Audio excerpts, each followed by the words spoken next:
오늘은 야고보서 강의 87강으로요. 진리를 떠난 자를 돌아서게 하라. 그 9번째 시간. 한 번 구원은 영원한 구원이 또한 그리고 요나의 마음에 대해서 나누고자 합니다. 우리는 지난주에 교회의 치리와 권징에 대해서 나누었습니다. 종교 개혁자들은요. 참된 교회를 분별해주는 그 기준 중에 하나가 바른 권징, 이 교회 안에서 신실하게 준행되어야 한다라고 합니다. 권징이란 말이 무슨 뜻이냐면요. 선한 일은 권장한다라는 뜻이고요.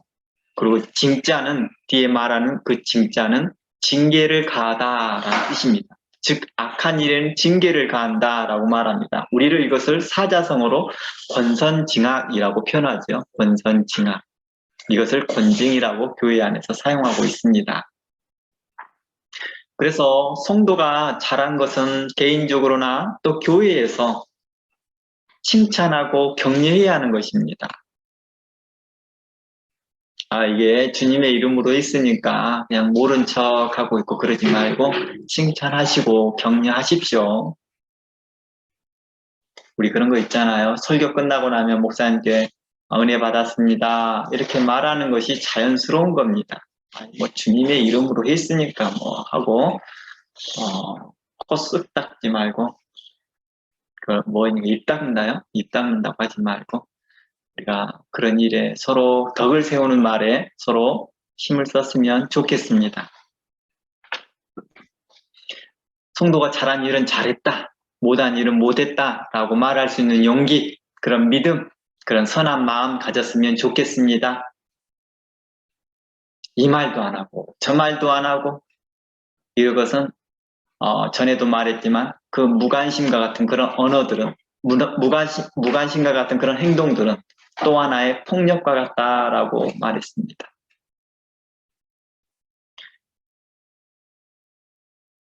그래서 권징이라고 하는 것은 교회에서 해도 되느냐 안 해도 되느냐라고 하는 그런 선택사항이 있지 않습니다. 참된 교회라면 시행되어야 한다는 것입니다. 참된 교회의 표지이기 때문입니다. 참된 표지라는 말은 기준점이다라는 것입니다. 이 기준을 가지고 참된 교회냐 아니냐를 분별한다는 것입니다.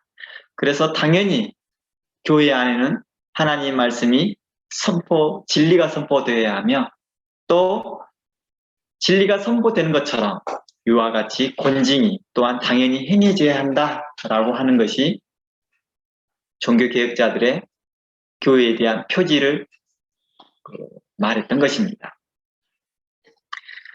종교개혁자 하면 우리가 루터와 칼빈을 많이 생각하지만 존 낙스에 대해서는 잘 모를 겁니다. 많이 익숙하지 않으신 분인데요. 존 낙스라는 사람은 종교개혁자의 선구자와 같은 사람입니다. 이클리프와 같이 보면. 그러니까 루터와 칼빈이 나오기 전의 사람들이죠. 그래서 이 존 낙스는 이렇게 말합니다. 권징의 목적은 교회의 순결성을 보호하기 위한 수단으로 반드시 행해져야 한다라고 말합니다. 그리고 칼빈은요, 제네바 교회의 조직과 예배에 대한 강령서에서 이렇게 말합니다. 그에 대해서 그 권징에 대한 목적을 세 가지로 이야기하는데요. 간단히 한번 읽어드리겠습니다. 첫 번째, 파문당한 자가 회개하여 마침내 회복되도록 하는 데 있다. 이게 출교에 대한 내용이네요. 이 내용. 칼빈이 출교에 대해서 이렇게 말하고 있네요. 출교의 목적이 무엇이냐? 파문당한 자가 교회에서 마침내 회복되도록 하는 것이다. 그리고 두 번째, 권징은 성경에 있는 규례를 미리 행함으로 인하여서 나중에 하나님의 심판인 참된 면을 막기 위한 것이다. 참변을 막기 위한 것이다 라고 말합니다. 면하기 위한 것이다. 그러니까 교회 안에서 권징과 치리 그리고 이 출교와 같은 그런 극단적인 그 조치가 무엇이냐? 마지막 날에 하나님의 그리스도의 날에 당할 그 참변을 면하게 하기 위한 거라는 것입니다. 교회에서 미리 이런 일을 통하여서 회개하고 돌아오게끔 했으니까 나 교회에서 아무 일 조치도 없었는데요. 항상 교회에서 잘했다라고 생각하고 있었고 그냥 큰 문제 없이 잘 있었습니다. 라고 주님 앞에 갔는데 주님께서 글쎄 나는 너를 잘 모르겠는데 하면서 거기에다 덧붙여주죠. 이 불법을 행한 자야. 내게서 떠나가라. 이렇게 하는 말을 그런 말들을 듣지 않도록 미리 조치를 취해주는 것이다 라고 말하는 것입니다. 그리고 세 번째는 교회에 주어진 권징의 사역은 바로 무엇이냐? 바로 신자들의 구원이다 라고 말하는 것입니다. 바로 이러한 것들이 우리 지난주에 다 나눴던 거죠. 그러니까 권징 7위에 대한 주된 목적이 무엇이냐? 바로 구원코자 한다는 것입니다. 그 성도를 사랑하여 그 성도를 긍휼히 여기고 구원케 하고자 하는 목적이 있다는 것입니다. 교회에서 그를 내어 쫓고 그를 정죄하고 하나님 나라에서 영원히 떨어질 자라고 정죄하고자 하는 목적이 아니라는 것입니다. 그러므로 교회의 권징에 대한 성경적 초점은 그 범죄한 형제가 완전히 그리스도의 사랑에서 끊어진 자라고 단정짓는 것도 아니고 심판하는 것도 아닌 것입니다. 단지 길 잃은 자를 최대한 구원코자 한 방편이고 조치인 거지요. 교회 조치인 거죠. 그중 출교는 교회에서 그를 돌이키게 하는데 마지막 방법일 수도 있고 또한 교회의 마지막 배려이기도 합니다. 교회가 범죄한 성도를 책망하고 징계하고 출교시킬 때라도 그 모든 기본이 그리스도의 사랑에서 바로 구원받기를 바라는 마음에서 시작된다라는 것입니다. 이것을 하나님 아버지의 마음이다라고 하는 것입니다. 즉 진리이신 예수 그리스도의 십자가로 돌아와 구원 얻기를 바라는 하나님 아버지의 마음에서 결정된 7이라는 것입니다. 교회의 7이라는 것이죠. 그러니까 교회에서 하는 이 7위에 대해서 너무 많은 생각을 갖지 않는 것이죠. 순종하고 받아들이는 것이고 함께 공동체가 이 일에 협력하는 것입니다. 하나님은 악인이 심판받아 죽는 것을 조금도 기뻐하지 않으시더라는 것입니다. 오직 그들이 그 죄에서 돌이키고 다시 진리로 돌아와 하나님의 나라를 들어오기를 더 간절히 바라시고 기뻐하시는 하나님이십니다. 하나님은 우리가 아무리 진리에서 오랫동안 떠나 있었다 할지라도 또 죄 가운데 오랫동안 있다 할지라도 진심으로 회개하고 돌이켜 그 죄에서 떠나 진리로 다시 돌아오기를 하나님은 기뻐하시더라는 것입니다. 이것은 하나님 아버지의 마음입니다. 우리의 의지와 우리의 생각과 다를 수가 있습니다. 우리는 하나님 아버지의 마음을 배우는 자입니다. 우리가 성경을 배우고 하나님의 말씀을 듣고 우리가 개인적으로 묵상하는 모든 이유가 하나님의 마음을 배우고자 하는 것입니다. 우리가 하나님께 기도할 때에도 하나님의 마음을 알아서 하려고 하는 것입니다. 아버지의 뜻이 무엇인지를 알고 싶어서 기도하는 것입니다. 또한 아버지의 뜻을 따라서 우리는 또 기도하고자 하는 것입니다. 이것은 기독교의 중요한 가치이죠. 기독교의 존재 이유라는 것입니다. 그리고 기독교가 왜 사랑인 것을 말해주는 것입니다. 왜 기독교가 사랑입니까? 이게 바로 아버지의 마음을 배우기 때문입니다. 이러한 하나님의 성품 안에서 구원의 길, 예수 그리스도의 십자가의 은혜는 결코 변함이 없고 영원하다라고 합니다. 하나님의 성품이 예수 그리스도는 오직 참된 길이요 참된 생명의 길이다라고 말하고 있습니다. 그리스도의 십자가의 은혜는 이제 결코 변함이 없다라고 말하는 것입니다. 즉 한 번 구원은 영원한 구원의 길인 것이죠. 이 말을 오해하여서 한 번 구원은 영원한 구원이라고 말하는 거죠. 다시 정리해 봅니다. 한 번 구원의 길은 영원한 구원의 길인 것입니다. 그 길은 무엇입니까? 예수 그리스도라는 것입니다. 예수 그리스도의 십자가의 공로를 의지하는 것입니다.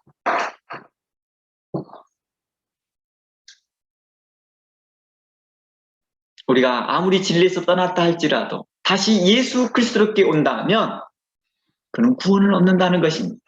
다시 예수 그리스도의 십자가의 공로의 보혈의 피를 의지하는 자들은 바로 구원을 얻는다라고 말하는 것입니다. 상황과 여건과 시대에 따라 변하지 않고 그 길은 영원한 구원의 길인 것을 말하고 있습니다. 2000년 전에 예수님께서 십자가에 돌아가시고 부활하시면서 우리에게 그 길을 말씀하시고 그 길로만이 생명을 얻는다라고 말합니다. 그 길은 변치 않는다는 것입니다. 2000년 전 예수 그리스도의 십자가의 피는 지금도 그리고 앞으로도 그리고 세상 끝날까지 영원하다는 것입니다. 영원한 능력을 가지고 있다는 것입니다. 영원한 구원의 능력을 가지고 있다는 것입니다. 그 효력이 있다는 것입니다. 우리는 이것을 믿습니다. 우리는 이것을 믿는 자를 기독교인이라고 말합니다. 아무리 오랫동안 진리를 떠나 탕자처럼 살았다 할지라도 다시 회개하고 예수 그리스도의 십자가 앞에 나오면 모든 죄 사함을 받고 구원 얻음을 우리는 믿습니다. 이러한 관점에서 성경의 맥락을 이제 살펴보려고 합니다. 우리가 한 번 구원은 영원한 구원입니다 라는 말을 이렇게 해석해야 되는 거예요. 한 번 구원의 길은 영원한 구원의 길이다 라는 관점입니다. 이 말을 오해한 거지요. 이제 성경의 맥락들을 이제 살펴보려고 합니다. 에레미야 7장 7절입니다. 에레미야 7장 7절입니다.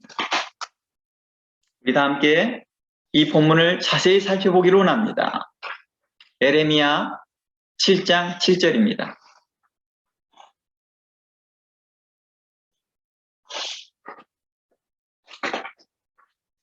이곳에서 보면 내가 너희를 이곳에 살게 하리니 곧 너희 조상에게 영원 무궁토록 준 땅이니라 라고 나와 있습니다. 자, 이 본문을 자세히 살펴보시기 바랍니다. 너희 조상에게 영원토록 준 땅에서 평안히 살게 되리라 이렇게 말합니다. 그러면서 너희 조상에게 영원 무궁토록 준 땅이래요. 그 땅이요. 이 말이 무슨 의미일까요? 첫 번째, 문제를 내겠습니다. 첫째, 그들의 조상이 그 가나안 땅에서 죽지 않고 현재도 평안히 살고 있다는 뜻일까요? 이 말이요?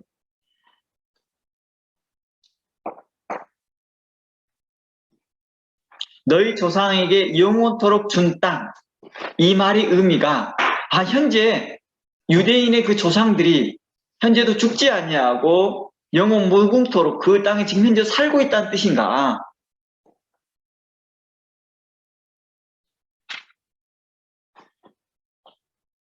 그리고 그들의 후손들도 이제 그 땅에서 영원히 평안히 살게 될 것을 말하는 것일까요? 아니면 두 번째, 그들의 자자, 손손들이 그 땅에서 평안히 살 것을 말하고 있을까요? 만일 첫 번째 의미라 한다면 이는 하나님 나라로 적용한 거죠. 영적으로 적용한 겁니다. 영적으로 이해한 거죠. 만약 그렇지 않다면 문맥을 잘못 이해한 거죠. 문맥을 오해한 거죠. 그러겠죠? 실질적으로 봐도 이스라엘 백성들 중에서 유대의 조상들은 지금까지 살고 있지 않습니다. 그리고 현재 에레미야 말씀을 하고 있는 그 시점에도 이미 그 조상들은 돌아가셨어요. 아브라함이 돌아가셨고 야곱, 이삭 이미 죽어 하늘나라에 가신 상태라는 거예요. 그 땅이 없습니다. 가나안 땅이 없다는 거예요. 그런데 이것을 영적으로 해석한다면 가능하지요.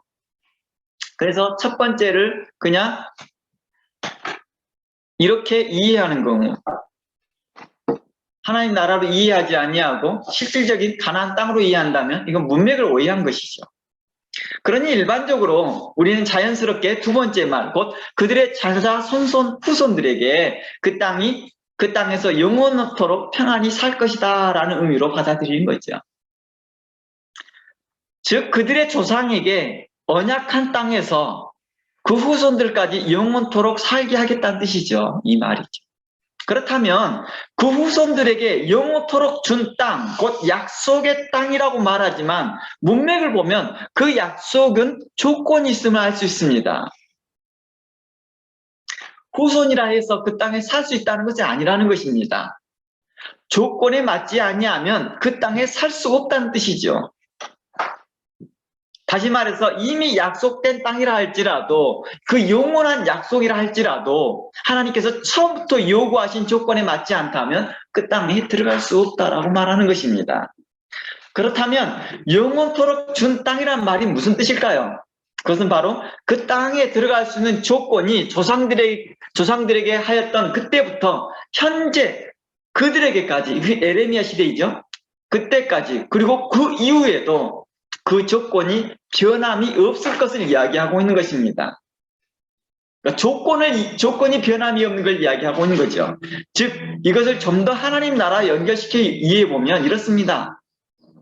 하나님 나라는 시대와 문화와 사람에 따라서 그 땅에 들어갈 수 있는 조건이 달라지는 것이 아니라는 것입니다.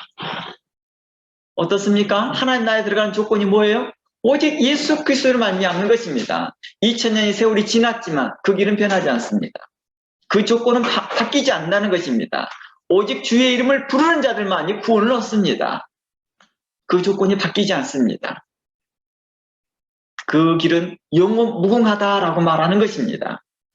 우리 예를 들어서 이렇게 볼게요. 이 땅의 뉴질랜드는요, 매해 워크비자나 영주권이나 시민권 취득하는 그 법을 매번 달리하고 있거든요. 조건을 조금씩 바꿔가고 있거든요. 그리고 심지어 국적과 사람에 대해서 차별을 둡니다. 예를 들어서 아시아는 몇 퍼센트, 유럽인은 몇 퍼센트, 그리고 국적도 호주나 영국은 좀 더 개방적이고 중국이나 동남아의 국가들은 좀 더 폐쇄적입니다. 더 검열을 더 많이 해요. 저희가 처음에 20년 몇 년 전에 뉴질랜드 왔을 때 저희들은 뉴질랜드와 한국이 수교를 맺어 있기 때문에 아무런 조건 없이 바로 들어왔어요. 무비자로 3개월 무비자로도 들어와요. 그런데 중국 사람들은 한 번 여기 오려면 6번의 인터뷰를 봐야 돼요. 조건이 까다로웠다는 것입니다. 지금은 어떨까요? 달라졌죠. 계속 카테고리가 달라져요. 지금은 중국에 대해 많이 개방되어 있습니다. 그리고 그건 계속해서 매해마다 바뀝니다. 이번 코로나 전과 코로나 이후에 이 나라의 영주권 시스템 어땠습니까? 바뀌어가고 있습니다. 옥비자 시스템이나 시민권 취득하는 것도 다 달라지고 있다는 것입니다. 그 조건이 변화하더라는 것입니다. 그런데 하나님 나라는 어떻습니까? 그 조건이 변하지 않는다는 것입니다. 하나님 나라에는 차별이 없고 그 조건도 변하지 않는다는 것입니다. 헬라인이나 유대인이나 지식인이나 무할레당이나 할레당이나 상관없이 그리스도를 주라 부르는 자들은 다 하나라고 말합니다. 다 아브라함의 자손이요 믿음의 자손들이라고 말하는 것입니다. 구약의 제사법이 바뀐 것이지 속죄의 조건이 바뀐 것은 아닙니다. 그렇잖아요. 구약의 제사법이 바뀐 거예요. 그러나 속죄의 조건이 바뀐 게 아니라는 것입니다. 구약에서 그 속죄의 조건이 뭡니까? 회개하는 것입니다. 피 흘림이 있었어야 됩니다. 예를 들어 양이나 소의 피를 통해 대속을 받았다 한다면 이제는 예수 그리스도를 통해 양과 소 대신 예수 그리스도의 피로 말미암아 예수 그리스도의 그 거룩한 피로 말미암아 영원한 대속 조건을 갖게 있다는 것입니다. 다시 말해서 양과 소를 매번 잡아 피를 흘려야지만이 우리의 매해마다의 죄를 사함을 받을 수 있으나 이제는 그럴 필요가 없다는 것입니다. 그래서 누구라도 예수 믿으면 구원을 얻는다는 것입니다. 예수님은 단 한 번의 십자가의 사건으로 모든 죄에 대하여 속죄의 조건을 다 갖춰버렸기 때문입니다. 그러니까 우리가 죄를 범할 때마다 예수님께서 또다시 가서 십자가에 매달리냐? 그러진 않는다는 거예요. 그렇죠? 주님께 와서 회개 기도를 합니다. 용서해 주시옵소서. 아, 네 죄가 그러니 내가 아버지 앞에 간구할 테니까 내가 또다시 십자가에 매달릴게. 이렇게 하지 않는다는 것입니다. 그런데 과거는 어땠습니까? 매 해마다 새로운 양을 잡아야 되고 새로운 염소를 잡아야 되고 또 대제사장도 매 해마다 바뀝니다. 매해마다 바뀌거나 아니면 수명을 다하면 다 합니다. 그럼 다음 제사장이 합니다. 그러한 일들이 반복되지 않는다는 것입니다. 그리고 조건에 따라 다르지 않는다는 것입니다. 당시에 구약에서는 제사장들의 또 조건에 따라서 또 달라졌습니다. 제사장이 이걸 보고 이 양은 괜찮아 라고 했는데 다른 제사장은 이 양을 보고 no, 이것은 다른 문제가 있어 이렇게 할 수 있잖아요. 제사장의 상태에 따라서 제사장의 기준에 따라서 또 계속에 대한 양에 대한 기준이 달라지지 않는다는 것입니다. 오직 예수 그리스도가 이루었던 그 조건은 이미 영원한 것입니다. 한 번에 다 이루셨다는 것입니다. 그래서 누구든지 언제든지 주님 앞에 나오면 그 죄 사함을 받는다는 것입니다. 그 후 범죄하더라도 다시 십자가에 나오면 속죄함을 받는다는 것이죠. 예수님이 다시 죽어 십자가에 매달릴 필요가 없는 것이죠. 현재까지 십자가에 예수님이 달려 계시지도 않습니다. 이미 부활하셔서 우리와 함께 하시더라는 것입니다. 예수님의 십자가의 피의 구속을 믿는 자는 구원을 받는다는 조건은 이제 결코 변하지 않는다는 것입니다. 그 피의 효력은 현재나 과거나 앞으로 미래에도 그리고 영원토록 그 효력은 변하지 않는다는 것입니다. 이게 바로 신학입니다. 이것을 잘못 오해하여서 표현하기를 한 번 구원은 영원한 구원이라고 말하였으나 그 말하고자 하는 맥락은 신학의 맥락은 이 말을 하고자 했던 것이죠. 한 번 구원의 길은 영원한 구원의 길입니다.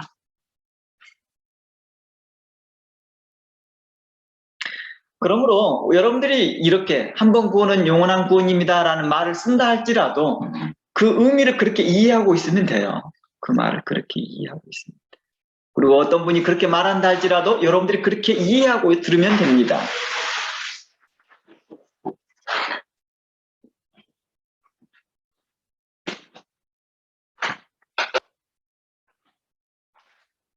즉 예수 그리스도의 그 구원의 길은 우리에게 영원하다는 것입니다. 한번 제사함 받는 사람이 나중에 죄를 짓더라도 회개하면 언제든지 영원토록 제사함을 받을 수 있다는 말입니다. 그래서 진리에서 떠난 자가 다시 돌이키면 어떻게 해요? 다시 살 수 있다는 거예요. 이미 진리를 떠났다는 건 원래는 어떤 사람이라는 거예요? 진리에 있었다는 거잖아요. 그러나 진리를 떠났다 할지라도 그가 돌이킬 수 없는 게 아니라 다시 돌이킬 수 있다는 거예요. 언제든지 심지어 오랫동안 진리에 떠났다 할지라도 오랫동안 죄 가운데 있었다 할지라도 다시 뭐 할 수 있다? 구원을 받을 수 있다라고 말합니다. 누구의 이름으로? 예수 그리스도의 이름으로 말미암아. 다른 조건은 없습니다. 그러나 한번 제사함을 제사함으로 앞으로 지은 죄에 대해 회개치 않아도 또 된다. 모든 것이 다 해결되었다는 뜻으로 이해되어지는 사람들은 성경을 잘못 이해하는 사람이라는 것입니다. 이것은 신학도 그렇게 말하지 않습니다. 신학은 우리에게 뭘 말합니까? 성화를 이야기하고 있습니다. 그래서 더 정확한 표현은 한 번 구원의 길은 영원한 구원의 길이라는 말에 대하여서 우리가 바르게 인식하고 있어야 될 것입니다. 우리 구주 예수님은 요한복음 14장 6절 말씀을 통해 우리에게 분명히 말하고 있습니다. 내가 곧 길이요 진리요 생명이다. 나로 말미암지 않고서는 아버지께로 올 자가 없대래요. 이 말은 뭡니까? 그 조건은 변하지 않는다는 것입니다.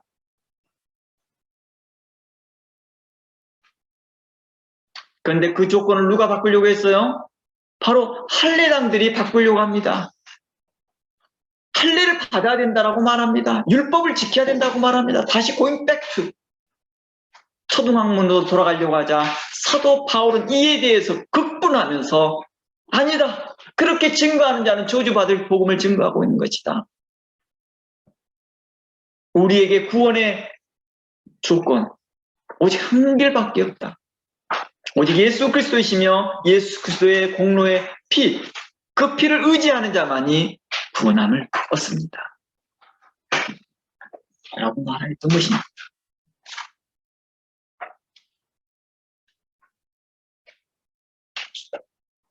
하나님께서는 이제 그러한 사람들에게 말합니다. 하나님은 우리에게 이렇게 말합니다. 내가 언제든지 진리를 떠났다 할지라도 너희가 죄악 가운데 있었다 할지라도 언제든지 너희가 돌이켜 예수 그리스도께 나온다면 너희 죄를 깨끗게 해줄 것이다. 너희 죄가 진홍같이 붉을지라도 흰눈같이 희귀할 것이다. 그러니 너희들은 마음을 다하여 하나님께 회개하고 나오라. 그리고 예수 그리스도의 십자가의 피, 그 공로를 의지하여 나오라. 그걸 믿으라. 그리하면 너의 죄가 깨끗함을 얻으리라 했던 것입니다. 그러므로 하나님께서는 이렇게 말합니다. 그러므로 하나님이 이 아들을 예수 그리스도를 세상에 보내신 것은 세상을 심판하려 하심이 아니요 저로 말미암아 세상이 구원받게 하고자 했다는 것입니다. 하나님의 이러한 마음은 요나서에서 나옵니다. 요나서에서 니느웨 성에 대한 하나님의 태도를 우리가 볼 수 있습니다. 이미 니느웨라는 그 나라는 심판이 정해졌던 나라입니다. 그 악독한 나라라고 말합니다. 그 악독한 나라 니느웨 백성이라 할지라도 그들이 회개하고 모든 불의와 죄에서 떠나 하나님께 돌이켜올 때 바로 그들이 구원을 받을 수 있었다는 것입니다. 하나님은 그들이 구원받기를 바라시고 원하셨던 하나님이시라는 것입니다. 우리 요나서 1장 가봅니다. 요나서 1장 가봅니다.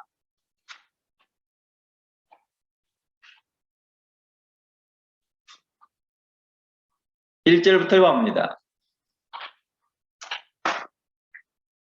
여호와의 말씀이 아미떼의 아들 요나에게 임하니라.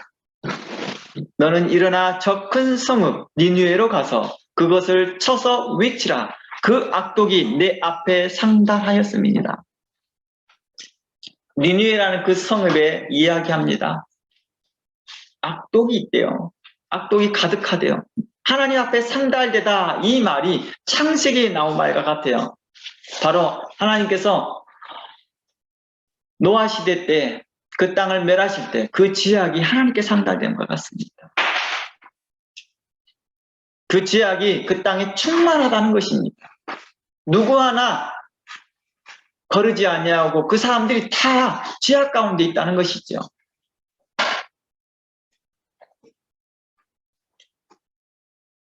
하나님의 이러한 마음은 요나서에서 우리에게 분명하게 보여줍니다. 3절 가봅니다. 3장 3절 가봅니다. 요나가 뭐라고 말합니까? 요나가 여호와의 말씀대로 일어나서 니느웨로 가니라. 니느웨는 극히 큰 성읍이므로 3일 길이니라.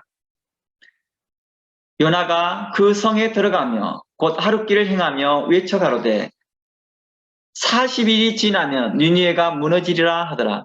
그러니까 지금 며칠을 기한을 뒀어요? 40일 기한을 뒀습니다. 니느웨 백성이 하나님을 믿고 금식을 선포하고 물론 대수하고 굵은 베옷을 입는지라. 그 소문이 니느웨 왕에게 들림에 왕이 보좌에서 일어나 조복을 벗고 굵은 베를 입고 앉으니라. 왕이 그 대신으로 더불어 조서를 내려 니느웨에 선포하여 가로되 사람이나 짐승이나 소떼나 양떼나 아무것도 입에 대지 말지니 곧 먹지도 말 것이요 물도 마시지 말 것이니며 사람이든 짐승이든 다 굵은 배를 입을 것이며 힘써 여호와께 부르짖을 것이며 각기 악한 길과 손으로 행한 강포에서 떠날 것이라. 9절.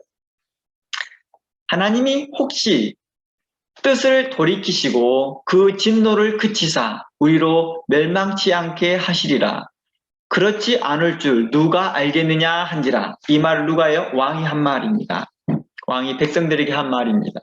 10절 하나님이 그들의 행한 것 곧 그 악한 길에서 돌이켜 떠난 것을 감찰하시고 그 뜻을 돌이키사 그들에게 내리라 말씀하신 재앙을 내리지 아니하였다라고 말합니다. 한 번 이미 작정하셨잖아요. 하나님이요. 그런데 그걸 바꾸시잖아요. 그러니까 잘못된 컨셉을 가지고 있는 사람들이 한 번 구원은 영원한 구원이라고 하는 것과 동일한 맥락을 가지고 있는 사람은 뭐예요? 한 번 정죄는 끝까지 정죄로 들어갑니다. 그러니까 그런 이혼론적인 사고방식이 굉장히 위험한 거지요. 그들 안에 하나님의 사랑이 들어갈 수가 없는 거겠죠. 그런데 이러한 하나님의 결정에 요나는 기뻐하기보다 요나는 화가 납니다. 마치 삐뚤어진 마다들처럼 말입니다. 4장 1절 가봅니다. 요나가 심히 싫어하고 노하였다고 말합니다. 너무 싫어한 거예요. 너무 노한 거예요.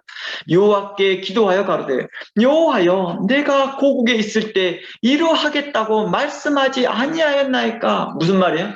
그들은 안 바뀌어요. 그들은 안 바뀌어요. 그 하나만한 일을 뭐하러 하시려고 합니까? 그동안 선지자가 한두 번 간지 아세요? 우리 그런 거 있죠. 지금까지 우린 쉬지 않고 모슬렘이나 북한이나 그런 나라에 계속 선교사를 파송합니다. 마치 하나만한 짓 같은 일을 끊임없이 하고 있다는 거예요. 그들이 악합니다. 폐역합니다. 일본 보십시오. 그들은 만신을 믿고 있습니다. 보내봤자 아무 소용이 없습니다. 마치 이런 마음이었던 거겠죠. 그런데 뭘 굳이 채워갑니까? 이렇게 말했던 거겠죠. 그러므로 내가 빨리 다짓으로 도망하였으나 주께서는 은혜로우시며 자비로우시며 노하기를 더디하심에 이내가 크시사 뜻을 돌이켜 재앙을 내리지 아니하시는 하나님인 줄 내가 알았음이니이다. 이 말이 뭐예요? 하나님을 약간 비꼬듯이 말하잖아요. 조소하듯이 말하잖아요. 그가 도망갈 때 어떤 일이 발생했습니까? 물고기 뱃속에서 3일간 있었습니다. 그렇게 해서 왔는데 결국 하나님은 은혜로우신 하나님이지 않습니까? 자비로운 하나님이 아닙니까? 노하기를 더디하시며 인애가 크신 하나님 아닙니까? 그러니까 결국 재앙을 안 내리시네요. 이렇게 말하는, 왜 공의가 없습니까? 라고 하는 조소가 깔린 말이에요. 하나님이 공의롭지 못하지 않습니까? 공평하지 못하지 않습니까? 이렇게 말하는 것입니다. 그래서 4절 이렇게 말합니다. 여호와께 이르시되 너의 성냄이 어찌 합당하냐? 이렇게 말합니다. 하나님께 성질 내는 것이죠. 따져 들었던 거겠죠. 하나님께서 그게 옳지 못하다. 어느 뉘앙스하고 비슷해 우리가 봤던 본문하고 뉘앙스가 비슷한 내용 있죠? 바로 에스겔서 18장이죠. 에스겔서 18장에서 우리는 이렇게 씁니다. 주의 길이 공평치 아니하나이다. 27절 가봅니다. 지난번에 우리가 살펴봤지만 또 한번 살펴봅니다. 에스겔서 18장 27절.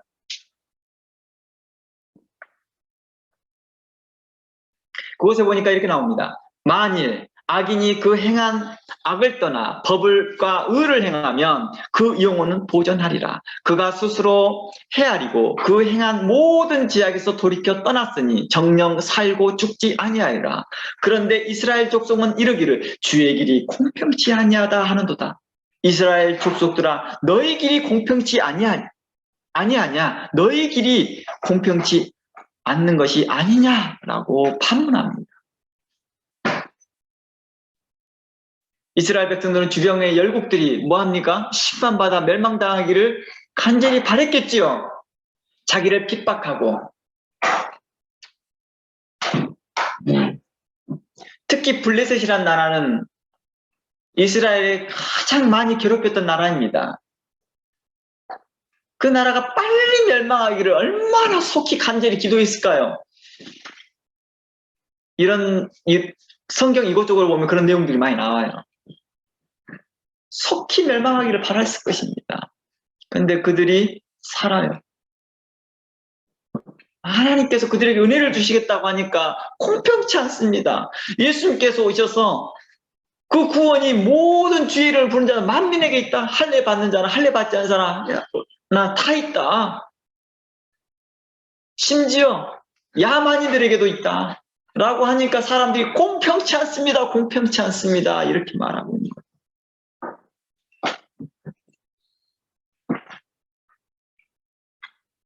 그동안 니느웨는 세상과 니느웨는 우리에게 이곳에서 요나서에서 말하고자 하는 이 니느웨 성읍은 우리에게 뭘 말해주고 있는 걸까요?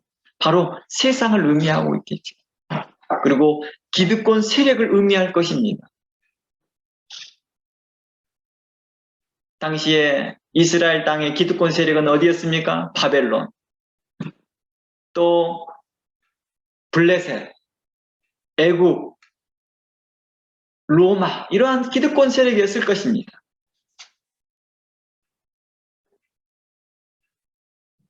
그들이 심판받지 않다니요. 하나님께서 말씀하지 않았습니까? 약속하지 않았습니까? 그들을 심판하시겠다라고, 내 원수를 멸하시겠다라고 하나님께서 말씀하지 않았습니까? 그런데 지금 왜 이렇게 합니까? 지금 현재 이런 상황입니다.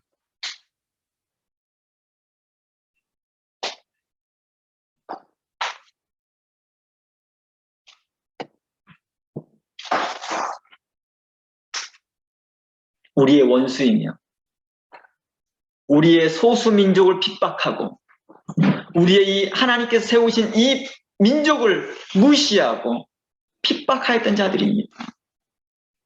자신들은 세상과 벗대어 마음대로 살았지만 우리는 하나님이 주신 율법을 지켜 살았습니다. 그러면서 우리가 조금만 잘못하면 하나님 믿는 사람들이 그래? 하나님 믿는다고 하면서 내 하나님이 전능하다 하면서 그들이 조롱하였던 자들입니다. 아마도 요나는 하나님께서 성경에 약속하신 대로 악인을 심판하시고 의인을 위하여 대로를 열어주겠다라는 그 약속의 말씀을 믿고 그 하나를 붙들고 아마 니느웨에 가서 외쳤을 것입니다. 내가 보리라. 내 마음이 흡족한 걸 보리라. 그들이 심판받고 내게 대로가 열릴 것을 보리라 하였을 것입니다. 이런 내용들이 종종 나와요. 시편에 보면 한번 한 예를 보여드릴게요. 시편 68편을 한번 가보겠습니다. 제가 한번 읽어드릴게요. 시편 68편에 이런 말이 있습니다. 하나님은 일어나 원수를 흩으사 주를 미워하는 자로 주 앞에 도망하게 하소서. 연기가 몰려감과 같이 저희를 몰아내소서. 불 앞에서 밀이 녹음과 같이 악인이 하나님 앞에서 망하게 하소서. 의인은 기뻐하며 하나님 앞에서 뛰놀며 기뻐하고 즐거워할지어다. 하나님께 노래하며 그 이름을 찬양하라. 광야에 행하던 자가 자를 위하여 대루를 수축하라. 그 이름은 여호와니라. 그 앞에서 뛰놀지어다. 그 거룩한 초소에 계신 하나님은 고아와 고아의 아버지시며 가부의 재판장이십니다. 아마 이러한 말씀들이 그들이 핍박받고 어려움 상황이 있을 때 위로가 되었을 것입니다. 그러니 이 말씀대로 행해 주시옵소서라고 했었겠죠. 이에 관련된 많은 말씀들이 있습니다. 그래서 5절에 들어가 보면 이렇습니다. 요나서 4장 5절입니다. 요나서 4장 5절을 보니까 이렇게 말합니다. 요나가 성에 나가서 그 성 동편에 앉되 거기서 자기를 위하여 초막을 짓고 그 그늘에 앉아서 성읍이 어떻게 되는 것을 보려 하느니라. 이제 하나님께 대하여 이렇게 말했잖아요. 하나님, 옳지 못합니다. 이거 공평하지 않습니다. 하나님께서 이거 심판하시겠다고 했잖아요. 내가 그러고 말했잖아요. 오기 전에 이미. 근데 왜 이렇게 하십니까? 라고 할 때 하나님께서 뭐합니까? 너가 그렇게 화내는 거 옳지 못해. 너가 그렇게 공평하지 못하다고 말하는 그런 말들이 옳지 못해. 라고 말씀하실 때 요나는 마음에 실망이 와버린 거예요. 그래서 5절 말씀에 성에 나아가서 그 성 동편에 앉아서 자기를 위하여 초막 하나 짓고 그 그늘에 앉아서 성읍이 어떻게 되나 봅니다. 요나는 하나님께서 자신의 수고와 얼마나 수고를 많이 했어요. 죽다 살았죠. 그렇잖아요. 죽다 산 사람. 3일 동안 고기 뱃속에 있다가 나왔던 사람. 남들이 평생 경험해보지 못한 기적을 경험하고도 살아왔던 사람이죠. 그리고 그가 하나님의 말씀을 불같이 전합니다. 하나님의 의로운 말씀을 그가 쏟아내기 시작합니다. 강풍같이 몰아쳐서 말을 했습니다. 그러나 자신이 또한 내뱉었던 말이 있죠. 심판해야 되지 않습니까? 라고 하는 그런 불만을 제거해 주셔서 또다시 하나님께서 마음을 바꾸사 니느웨를 심판해 주기를 바랬던 거겠죠. 아니면 어떻게 하나 되나 보려고 했던 거겠죠. 요나는 니느웨 사람들이 이러한 회개의 모습이 당장 심판과 재앙을 피하려는 피상적인 태도입니다. 외식적인 태도예요. 일시적인 것이라고요. 아마 요나는 그런 마음들을 가졌겠죠. 왜 이런 마음들이 있었을까요? 마음이 미운 마음이 있는 거예요. 요나는 니느웨 성에다가 회개를 외칠 때도 마음에 미운 마음이 있는 거예요. 회개하라 천국이 가까이 왔다 할 때도 그 마음에 미운 마음이 있는 거예요. 이제 꼭 죽을 거야. 마음의 속으로 그런 거지. 제발 회개하지 마. 제발 회개하지 마. 그런 흉내 내지 마. 그런 흉내. 너무 가식되고 외식되고 보이거든. 그러니까 왕이 명령하여서 다 베옷을 입고 왕이 그렇게 하고 있을 때 그 속으로 어땠을까요? 막 가증스럽게 보였겠죠. 자기 눈에는요. 참지를 못했겠죠.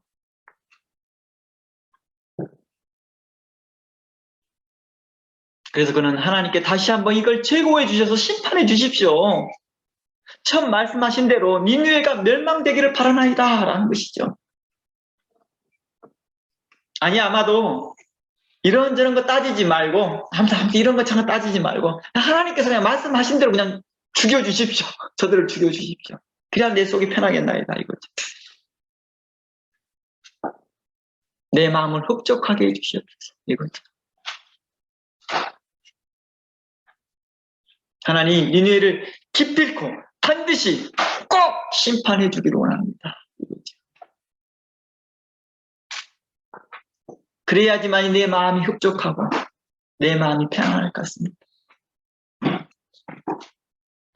만약 그렇게 한다면 내가 하나님을 찬양할 것 같습니다. 하나님 드디어 하나님께서 내 원수를 멸하시고 나를 신원하여 주신 하나님께 감사합니다.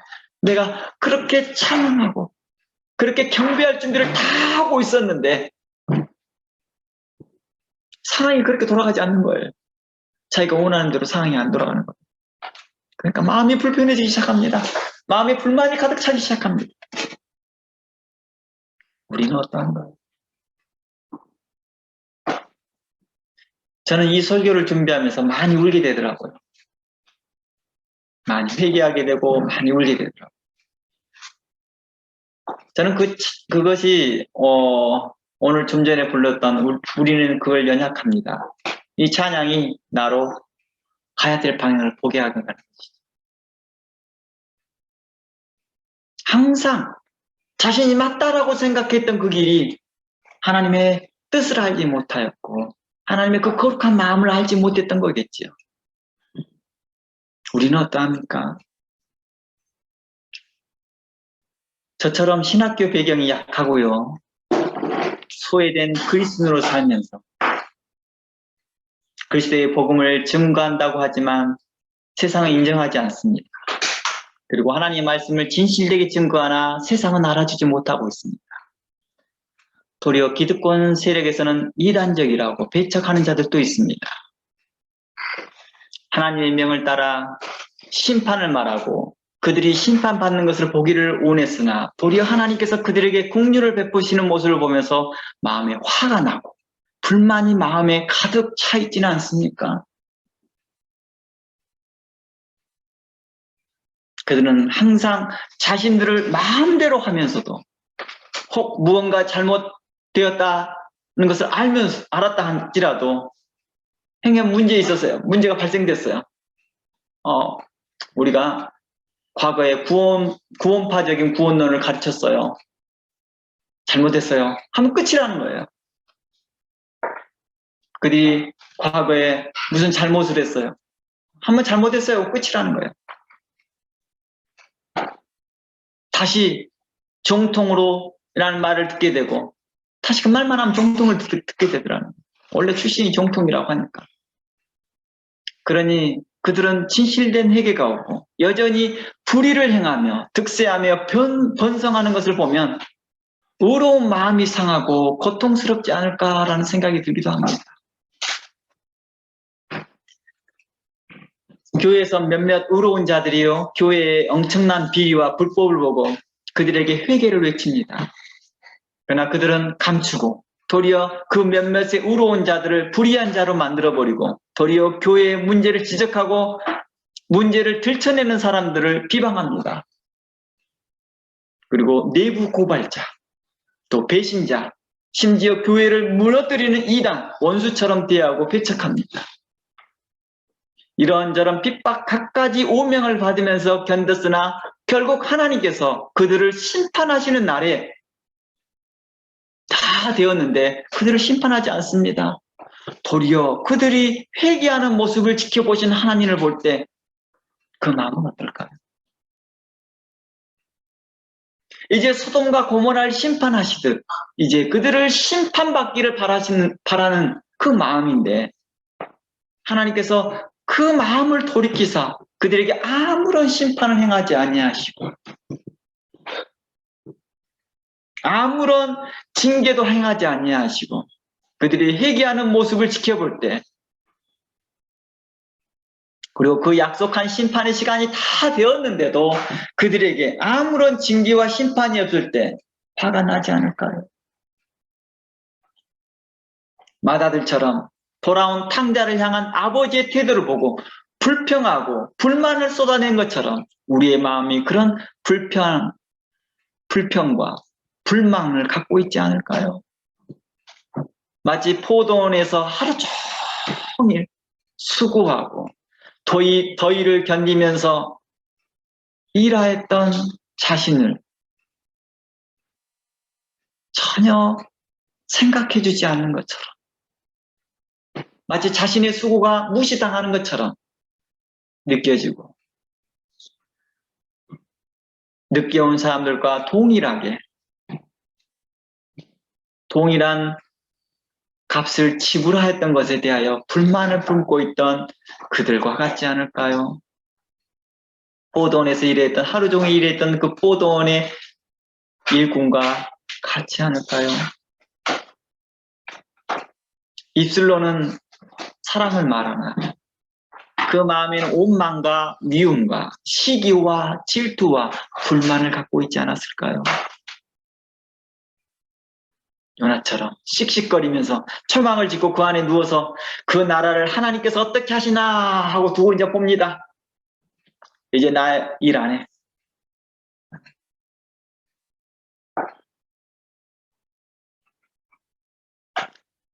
이럴 거면 뭐하러 나를 이런 고생까지 시켜서 이것까지 오게 했습니까? 이럴 거라면 뭐하러 나를 이렇게 했습니까? 이럴 거라면 왜 저를 목사로 부르셨습니까? 이럴 거라면 왜 나를 신학교로 보냈습니까? 아마 이런 마음들을 가지시는 분도 있을 것입니다.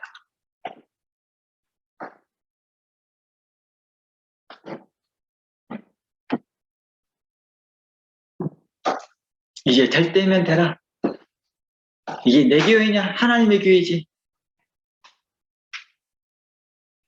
하나님이 알아서 다 하십시오. 어차피 하나님 마음대로 하실 거잖아요. 어차피 하나님 마음대로 할 거잖아요. 라며 그런 불만을 품으며 그 성읍에 앉아있던 요나와 같이 우리도 그렇게 앉아서 불평만 하고 있지 않습니까? 그러면서 이제 나를 죽여주십시오. 나 안 하고 싶습니다. 아무것도. 그런 악한 마음으로 앉아있지 않습니까? 혹시 아버지의 뜻이 이 땅에 이루어지기를 바란다라고 기도하지만 정작 자신의 뜻과 자신의 의지가 이루어지기를 원하고 있지 않습니까? 혹시 이러한 모습이 우리의 모습일지 아닐까요?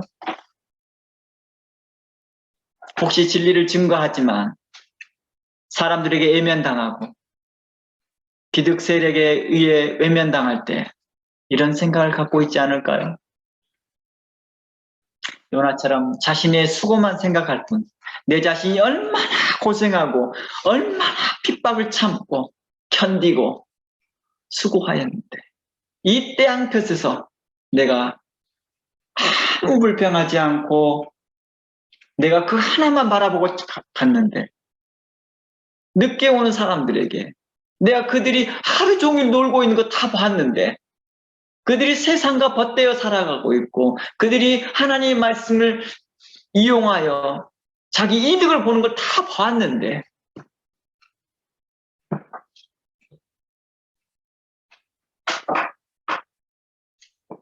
자신들이 정통의 교리에 숨어서 그 교리대로 살지 못하고 정통의 신학 안에 숨어서 정통의 신학대로 살지 못하고 진리의 말씀 안에 숨어서 진리대로 살지 않은 것 뻔히 다 봤는데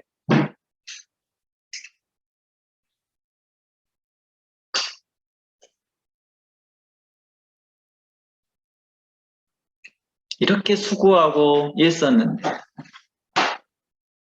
얼마나 마음고생이 심했는데 라며 마다들처럼 생각하고 있지 않았습니까? 솔직히 저는 이러한 마음이 있었습니다. 입술로는 사랑을 외치나 정작 그 속에는 진리를 떠나고 진리를 거스르고 진리를 무시하고 하나님의 말씀 함부로 대하는 자들과 무엇을 해도 자신들은 정통이 있다고 말하고 정통 신학과 교리를 따르지 않으면서 그 속에 숨어버린 자들에 대해서 불편한 마음을 가졌죠.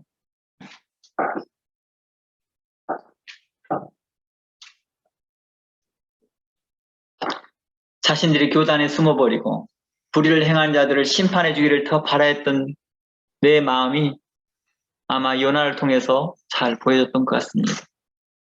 요나는 자신의 조상들로부터 어떻게 하나님의 크신 공유를 받은 자임을 잃어버렸던 거겠죠. 요나 자신이 뭘 잃어버렸어요? 자신의 조상들이 하나님 앞에 공유함을 입었던 걸 잃어버렸던 거예요. 자신이 선지자가 될 수 있었던 것도 뭐였던 거예요? 하나님께 자신의 조상을 긍휼히 여겼고 자신을 긍휼히 여겼기 때문이었던 것을 잃어버렸던 거겠죠. 이러한 요나처럼 오직 나와 다른 자를 판단하고 정죄할 뿐 그들을 인자한 마음과 긍휼한 마음으로 진리로 돌이키는 직분을 다하지 못했던 것이죠. 그러나 성경은 뭐라고 말합니까? 긍휼히 여기고 불쌍히 여기라고 말합니다. 야고보서 우리가 봤던 2장 12절 말씀에 너희는 자의 율법대로 심판받을 자처럼 말도 하고 행하기도 하라. 긍휼을 행하지 아니하는 자에게는 긍휼 없는 심판이 있으리라. 긍휼은 심판을 이기고 자랑하느니라 라고 말합니다. 우리가 늘 언급하였던 에베소 4장 말씀처럼 서로 인자하게 대하며 서로 불쌍히 여기며 서로 용서하기를 하나님이 그리스도 안에서 너희를 용서함과 같이 하라는 것입니다. 과거 기독교는 오랫동안 유대교인들에게 많은 핍박을 당했습니다.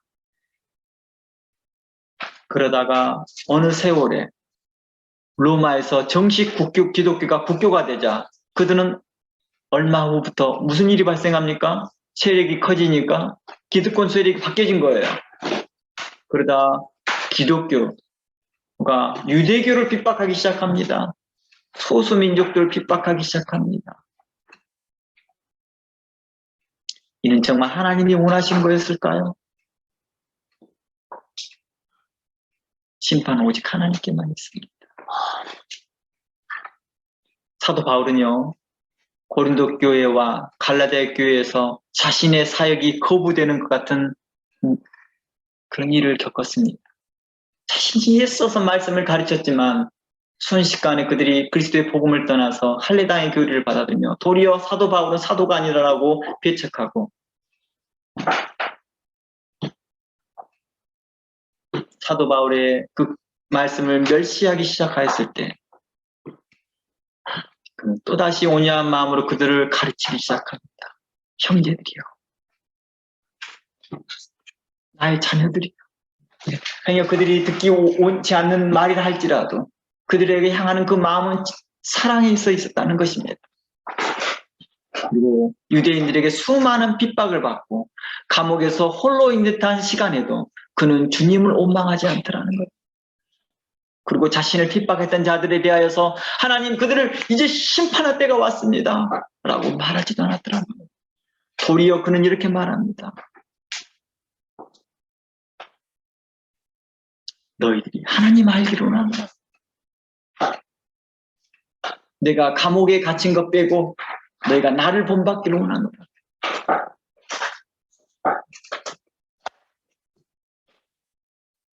심지어 이렇게까지 말합니다. 그 유대인들에게, 자신을 핍박했던 유대인들에게 내가 그리스도에게서 끊어질지라도 그 유대인들이 구원받기를 바란다라고 로마서 9장 3절에 말합니다. 그는 모든 사람에게 하나님의 마음으로 사랑으로 대하였던 것입니다. 그래서 그는 고린도전서 9장에서 이렇게 말합니다. 16절, 내가 복음을 전할지라도 자랑할 것이 없으면 내가 부득불할 일임이라.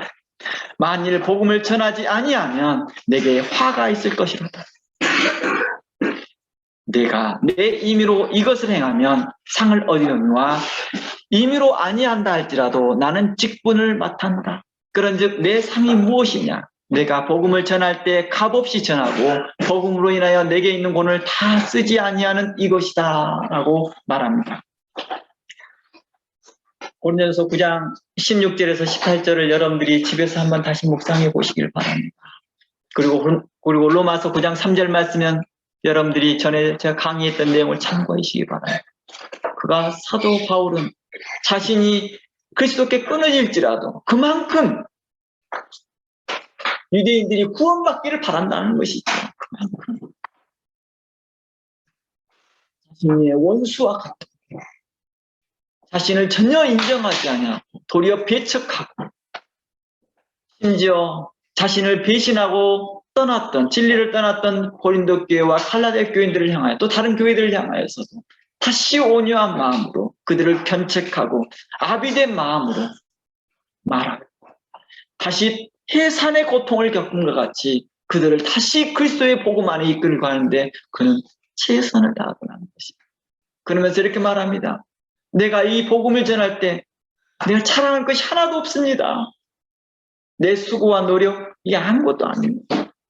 오직 아버지의 그 사랑, 오직 예수 그리스도의 그 긍휼이 아니었다 한다면 내가 이렇게 설 수 없었습니다. 그리고 내가 이 복음을 전하지 아니하면 내게 화가 있을 것입니다. 나는 이 직분을 맡았습니다. 그리고 맡은 자의 본분은 충성이라 알고 있습니다. 라고 말하고 있다는 것입니다. 우리가 좀 전에 불렀던 주여 우린 연약합니다. 라는 그 찬양 가운데서 합니다. 우리가 주 뜻을 이루어 살기엔 정말 우리가 부족함을 많이 느낍니다. 그럴 때 주의 뜻대로 산다라고 하면서도 또다시 부족함을 느끼더라는 것입니다.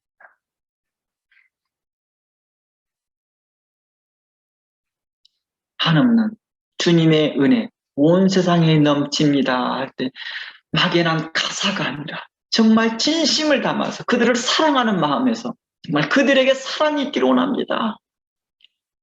주님의 은혜가 그들에게 미치기를 원합니다. 그냥 부르기 좋은 은율이 아니라 내가 진정한 내 마음에서 정말 그러고 있는지, 내가 요나와 같이 그런 불편한 마음이 아니었는지, 아니면 내가 사도 바울과 같이 전심을 다하여서 하나님을 섬기고 있었는지. 요나는 분명 꼭 바뀌었겠지요. 그러니까 요나서를 썼겠지요.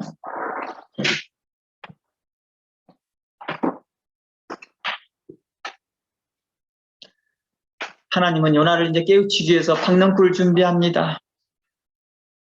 우리 한번 다시 요나서를 가봅니다. 요나서 4장 6절입니다.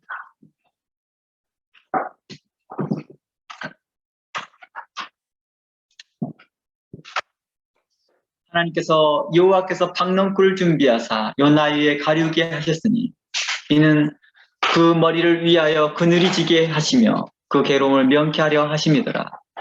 요나가 박넝쿨을 인하여 심히 기뻐하더니 하나님이 벌레를 준비하사 이튿날 새벽에 그 박넝쿨을 씹게 하심에 곧 시드니라.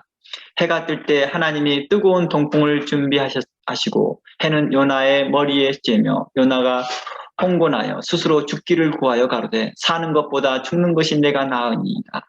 하나님이 요나에게 이르시되 내가 이 박넝쿨로 인하여 성냄이 어찌 합당하냐. 그가 대답하되 내가 성내어 죽기까지 할지라도 합당하나이다. 왜 그랬을까요? 마음이 안 기쁘니까 주변의 것도 다 안 기쁜 거예요. 마음이 기쁘면요 햇빛이 자기를 다이렉트로 찌더라도요 이길 힘이 다 있거든요. 우와 하나님께서 신원하였다. 아멘 할렐루야. 이렇게 있을 텐데 지금 상황이 아니거든요. 그 상황이 아니거든요. 그러니까 조그만 햇빛만 쬐어도 막 그 마음이 이미 죽을 것 같으니까 그렇게 말하는 거지. 그래서 10절에 말합니다. 그 박넝쿨을 통하여 교훈해 줍니다. 여호와께서 가라사대 내가 수고도 아니하고 배양도 아니하고 하룻밤에 났다가 하룻밤에 망한 이 박넝쿨을 내가 아꼈거든.